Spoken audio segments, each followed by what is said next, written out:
होली आने के एक हफ्ते पहले से ही घर में बहुत काम बढ़ गया था। गरम कपड़े धूप में डालना। क्या बात है, बड़ी थकी थकी लग रही हो। अरुणा ने कहा, हाँ, इस ठंडाई को पीकर ही कुछ अजीब सा लग रहा है। मिसेस वर्मा बोली, भांग वाली ठंडाई तो नहीं पी ली तुमने? अरुणा बोली, पता नहीं, विजय पी रहे थे, उनके हाथ से मैंने ले ली, फिर संजय से भी लेकर पी ली। तब तक विजय भी हंसते हुए आ गए। उनकी तरफ देखकर अरुणा भी हंसने लगी। मिसेस वर्मा बोली, आप दोनों ने भांग वाली ठंडाई ही पी ली है। ये सुनकर दोनों जोर जोर से हंसने लगे। थोड़ी देर बाद ही दोनों पति पत्नी बच्चों को लेकर घर आ गए। अरुणा तो आते ही नहाने चली गई। किसी तरह नहाकर आई तो एक ही रट लगाई थी। अब क्या होगा? विजय समझ गए थे कि अरुणा ने कई गिलास ठंडाई पी ली थी, उसको भांग चढ़ चुकी है। उन्होंने उसको खाना खिलाया। खाते खाते ही वह उठ गई और बार बार कहती, अब क्या होगा? विजय ने कहा, होगा क्या, चलो सो जाओ।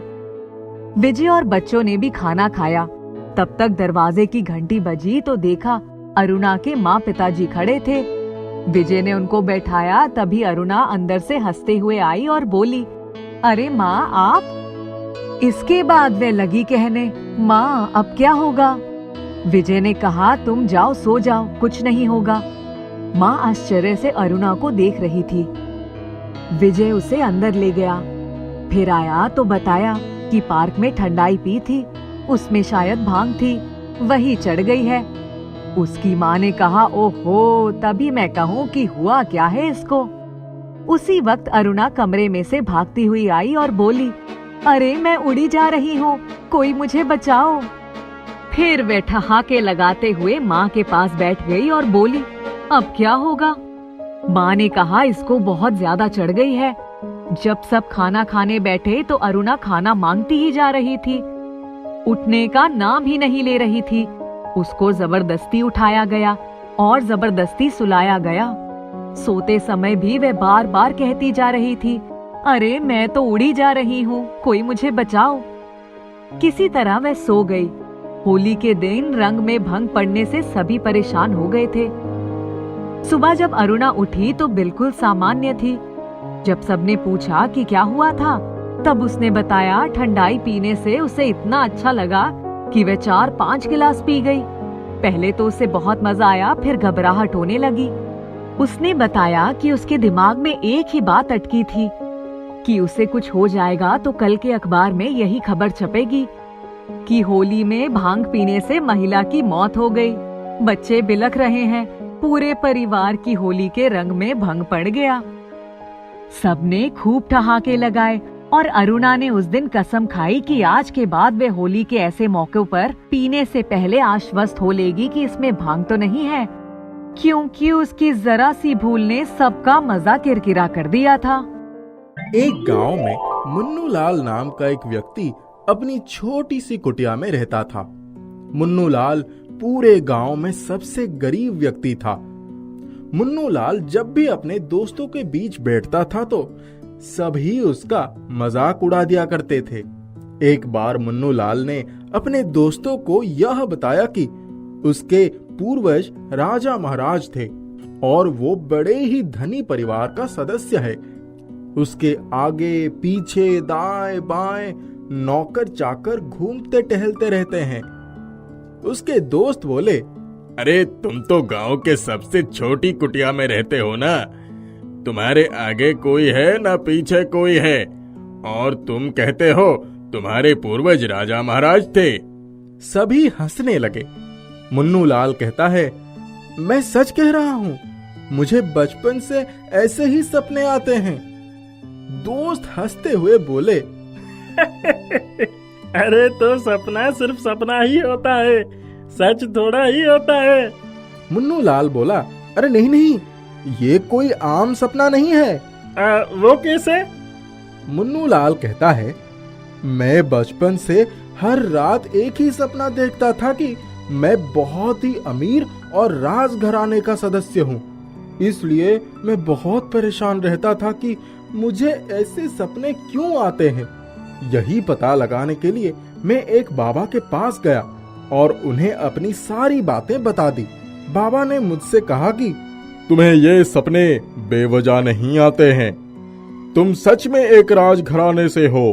तुम्हारे पूर्वज राजा महाराज थे जिनके पास अपार धन दौलत थी। अच्छा, और क्या क्या बताया बाबा ने तुम्हें?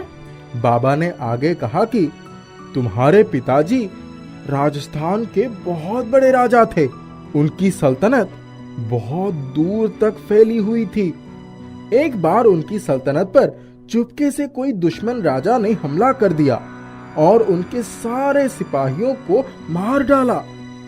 तुम्हारे पिताजी तुमको लेकर भागने लगे और एक जंगल में जाकर छुप गए। दुश्मन पीछे लगे थे। तुम्हारे माता पिता ने तुमको जंगल में एक बूढ़े व्यक्ति को दे दिया और उसको खजाने का पता बताकर वहां से भागने लगे, मगर दुश्मनों ने उन्हें घेर कर मार डाला। दोस्तों ने पूछा, अच्छा, फिर क्या हुआ? मुन्नू लाल कहता है, बाबा ने कहा कि वो बूढ़ा तुमको अपने गांव में ले आया और कुछ सालों के बाद वो खुद भी मर गया। दोस्त बोले, आगे बताओ। मुन्नू लाल कहता है, बाबा ने कहा कि तुम्हारे माता पिता ने उस बूढ़े व्यक्ति को खजाने का सारा राज बताया था, मगर खजाने का वो राज उसी के साथ मर गया। मैंने बाबा से पूछा, बाबा क्या वो सारा खजाना मेरा है? तब बाबा ने कहा, हाँ, वो सारा खजाना तुम्हारा ही है। चल भाई, आगे बता। मैंने बाबा से बोला, आप मुझे उस खजाने का पता बता दीजिए। लेकिन बाबा ने कहा कि उस खजाने का पता सिर्फ उस बूढ़े को पता था, उसके अलावा और कोई नहीं जानता था। तब मैंने उनसे पूछा, कोई तो रास्ता होगा वहां पहुंचने का। हाँ, फिर क्या बोला बाबा ने? मुन्नू लाल कहता है, बाबा ने कहा कि वो पता तो नहीं, मगर उस तक पहुंचने की निशानी जरूर बता सकते हैं। मैंने उनसे निशानी पूछ ली। दोस्त कहते हैं, क्या बताया उन्होंने? मुन्नू लाल कहता है, बाबा ने कहा, एक बार तुम अपने मित्रों के साथ बैठे होगे और अचानक हवाओं में तेजी आ जाएगी। देखते ही देखते हवाएं तूफान में बदल जाएगी।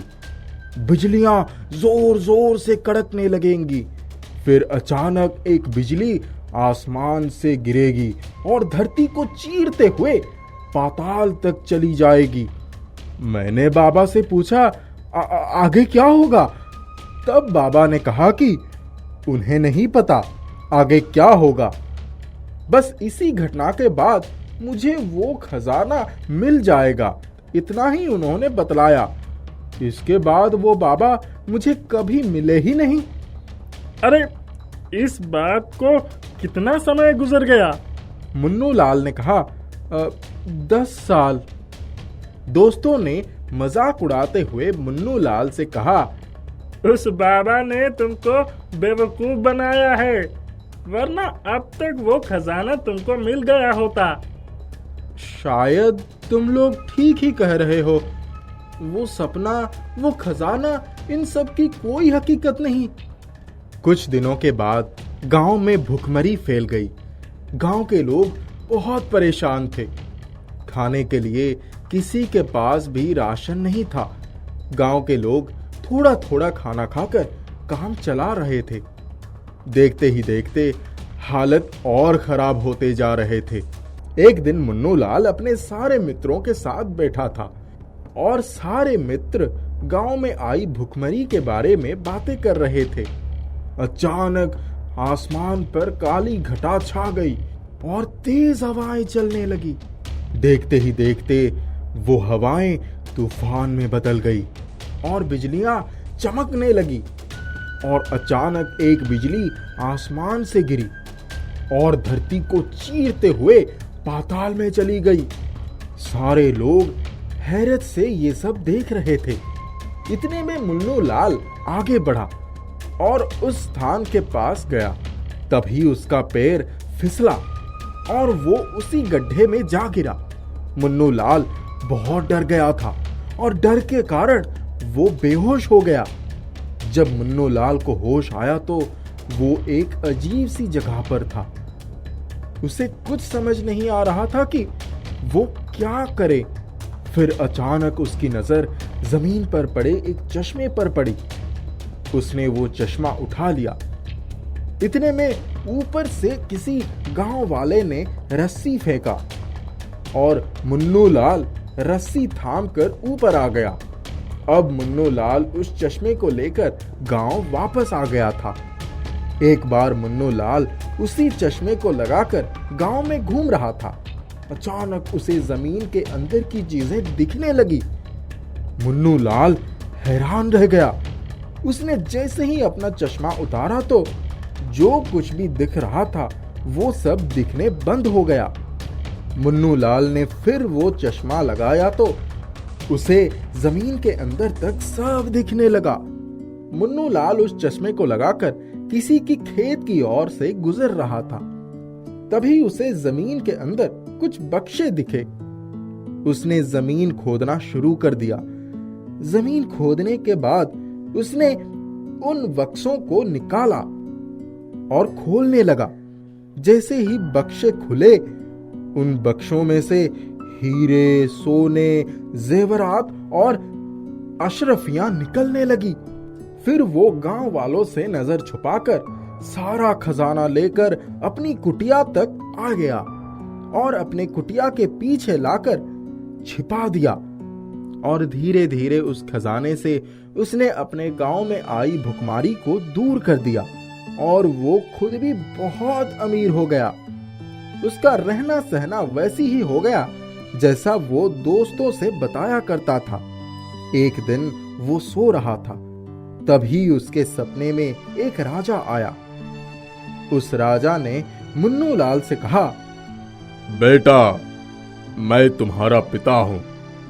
यह खजाना वही खजाना है जो मैं तुम्हारे लिए छोड़ कर गया था। उस रात के बाद फिर कभी भी मुन्नू लाल को वो सपना नहीं आया जो वो हमेशा देखा करता था।